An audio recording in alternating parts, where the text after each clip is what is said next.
डोंबिवली येथील शास्त्रीनगर रुग्णालयाच्या कारभारावर पुन्हा एकदा चर्चेत आलं आहे.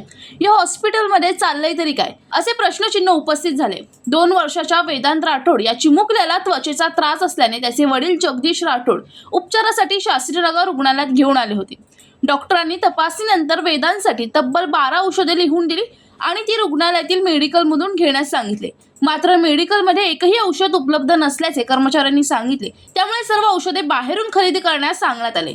रुग्णालयाच्या नातेवाईकांमध्ये संतापाची भावना व्यक्त होत आहे. महापालिकेच्या रुग्णालयात रुग्णांना आवश्यक औषधेच उपलब्ध नसतील तर सर्वसामान्य नागरिकांनी उपचारासाठी कुठे जावे असा सवाल उपस्थित केला जात आहे.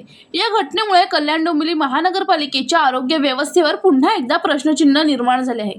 या प्रकाराबाबत वेदांचे वडील जगदीश राठोड यांनी तीव्र नाराजी व्यक्त करत महापालिका प्रशासनाने रुग्णालयामध्ये आवश्यक औषधांचा पुरेसा साठा उपलब्ध करून द्यावा अशी मागणी केली आहे.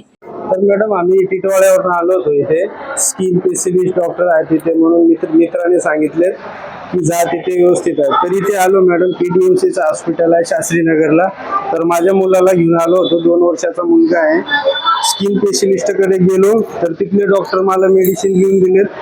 तर मी खाली मेडिसिन विभागात आलो तर तिथे ह्या 12 औषधांपैकी एक पण औषध हे आपल्या KDMCच्या हॉस्पिटलपाशी अवेलेबल नाहीत. तसेच मी महापौर मॅडमांना फोन केलो. महापौर मॅडम गेलेत की डीन सरांना भेटा तिथे. तर डीन सरांना भेटलो तर डीन सर बोलले की 4 महिन्यापूर्वी मी आपल्या विभागाला लेटर वगैरे दिलेत औषधांसाठी, पण तो साठा काही अजून आलेला नाही. माझं नाव जगदीश राठोड मॅडम. माझी मागणी अशी आहे की मॅडम एवढे लांबून लोक येतात काहीतरी फायदा घेण्यासाठी, काहीतरी इथे येऊन जर फायदा होत नसेल तर मॅडम काय. आता मी बाहेर गेलो होतो, बाहेरून मेडिसिन आणलेत. मेडिसिन झाले माझे 850 रुपये. पैसे नव्हते मॅडम. मी क्रेडिट कार्डने स्वाईप केलं आणि हे बिल आणलं.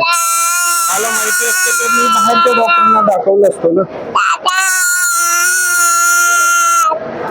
राहुल कांबळे, जनशक्ती कल्याण.